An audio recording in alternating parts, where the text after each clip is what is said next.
Hey, hi, how you going? It's your mate Valstride, and today we're doing an updated version on the best methods for farming Dogcoin. Let's check it out. So there's really two main reasons I wanted to do an updated version of this video, and the first is that the original video was the very first video that I'd ever put out there on the channel, and it's simply not up to the standard that I want to be putting out there for you guys. So I wanted an opportunity to come back and do it properly. And the second is that the original video was pre-Feybreak, so with the release of Feybreak, we did get some new good farming areas for Memogs, the best of which is this deserted ash plateau. So I wanted to do this video, compare all the methods, and find out which of those is the best. So before we jump right into the farming, the first thing we need to talk about are the world settings that you're going to be able to play around with to maximize your efficiency. Now I understand that not everyone is able or wanting to adjust their world settings, but to be clear, the methods we're going to talk about today are still the fastest methods, even if you're not changing your world settings, because they're still fundamentally the areas or the fastest way to capture the most amount of Memogs in the shortest amount of time possible. So the first one we're going to tweak is the Pal appearance rate, and we're going to take that from the default 1 all the way up to 3. And what that's going to do is cause 3 times as many Memogs to spawn where you would otherwise see 1. The second one we can play around with is the damage from player multiplier, and I kick it all the way up to 5 for this, just so that we can kill the Memogs easier without having to reload a rocket launcher or something. And then the third one that we really want to make sure we're tweaking is the dropped items multiplier. And we want to kick that all the way up from 1 all the way up to 3. And this is going to make sure that the Memogs drop 3 times as much Dogcoin as they otherwise would. So for those of you who haven't seen the original video, I'll leave a link to it up here if you're looking for something to go and cringe at. But in it, I test the Scars of War farm, which is up and down this lava strip at roughly 35428. Now, the results from that video were about 10k Dogcoin per hour, and I've gone ahead and redone that test today just to make sure I get a consistent result.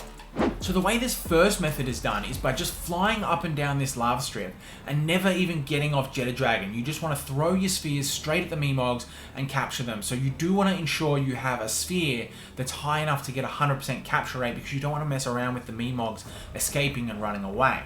Now, all of the testing I've done today, including the retest, was done by just doing each of the methods for 15 minutes and then recording the result and multiplying it by 4 to get the per hour rate.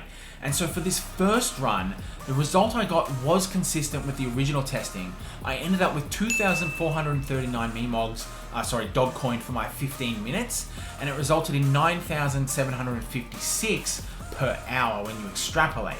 Now, originally, I did have a lot of comments from people concerned about the legitimacy of this result. So in addition to just talking about the results today, I've also gone ahead and uploaded an unlisted video to my channel, which I'll leave a link to in the description down below, where I've just uploaded the full 15-minute runs, not sped up or anything like that. So if you want to go ahead and validate it for yourself, or if you just want to go and check out the actual pathing that I take while I'm running each of the laps, you can go ahead and do so. G'day mate, you've reached the midway point of this video, and if you're enjoying this and you're finding it helpful, remember to like and subscribe if you haven't already, and let me know in the comments down below which PAL you're going to use all your IV fruits on first after you buy them with all the Dogcoin you're going to get here. So the second method I tested was using the same Scars of War out, except this time I was getting off of Jetta Dragon, summoning Katress before killing the Memogs, so as to utilize Katress's partner skill, which increases the amount of loot you get from killing normal pals, which Memog is. So the thing to note about this method is that you do have to have a Katress that is condensed all the way up to 4 stars to get the maximum effect from her partner skill. And it is a lot clunkier because you have to get on and off of Jetta Dragon. But overall, it did give a better result, and I ended up with 4,162 Dogcoin for the 15 minutes, which ends up extrapolating to 16,648 Dogcoin per hour. And the last method I tested was in the new Feybreak island, roughly around coordinates -1420, -1004, up and down this beachhead. So I was really excited to test this area out because I was hearing people were getting some insane results here. And the idea is that because the Memogs here are a higher level, you get more Dogcoin per Memog.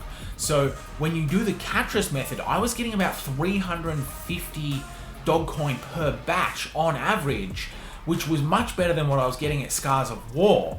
However, in the end, I was unfortunately not able to replicate the results that I'm hearing other people are getting. So I don't know if I just got unlucky in my runs, and I tested this area 3 times for 15 minutes each. And the best I could get was 3,263 Dogecoin per 15 minutes, which extrapolates to 13,052 Dogecoin per hour.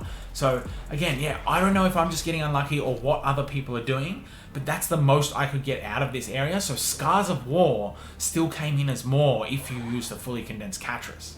And that's all for today. Let me know in the comments down below which method has been the most successful for you, especially if you've been having more success than me in the Feybreak island along this beach, because I'm hearing some numbers as high as 30k per hour and I've just not been able to reach it. So I'd love to hear from all of you, get feedback. If there's something I'm missing about this route, please let me know. But other than that, thank you for watching. I hope you enjoyed, and I'll catch you next time.